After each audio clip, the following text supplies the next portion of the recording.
This is Terence Teixeira reporting for the Diabetes Champions Network from Glasgow. So over the past weekend, I spent a great 3 days at the Animas Sports Weekend, which was an awesome time to share and learn and try out new things with other Type 1s. What was really neat about this weekend was the first day we were taught all these new and different techniques by different medical professionals, and then Saturday we were given the opportunity to try out everything we learned in a very safe environment. So we could change around our different basal rates, we could eat more, we could try out all these new things, different activities that we would never done before. I gave Pilates a try for the first time, which was great. We did some long distance running, some cycling, some high endurance activities as well.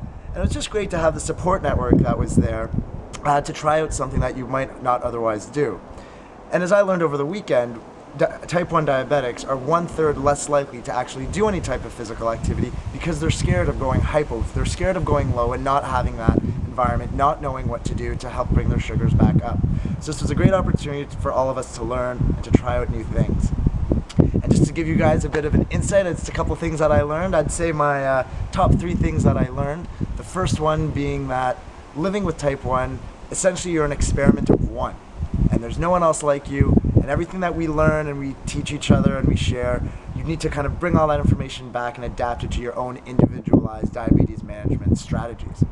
The second thing which I learned, which was really quite neat, was the fact that if you do some sprints or you do really high intense, really quick activities for about a minute, that's actually going to bring your blood sugar up. So I had no idea about that, and that's really giving me some insight into some of my training that I do compared to my long distance running. And then when I do short, quick bursts, my blood sugars actually rise.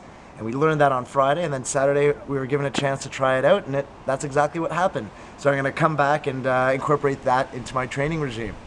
And the third thing that I thought was really interesting was the impact of insulin on your blood sugar based on whether your sugars might be high because of carbs or whether it's something hormonal, such as you're anxious or you're nervous. So we all have our ratios for when we want to bring our sugars down. But actually, if you're at that particular number and you're high because you're anxious or you're nervous, you don't need as much insulin to bring that down. So if you use your normal correction factor, you might actually go quite a bit lower than you thought. So gearing up for me for some competitions, sometimes I get a bit nervous, and I've used my correction factor and I've dropped like a stone. So after learning some of these new things, moving forward, I'm going to adapt that as well. And if I'm ever nervous or anxious and I'm high, I'll just lower my correction factor a bit.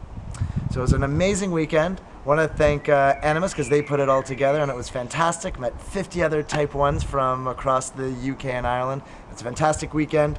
I learned a lot, and hopefully you got something out of this too. Have a good one.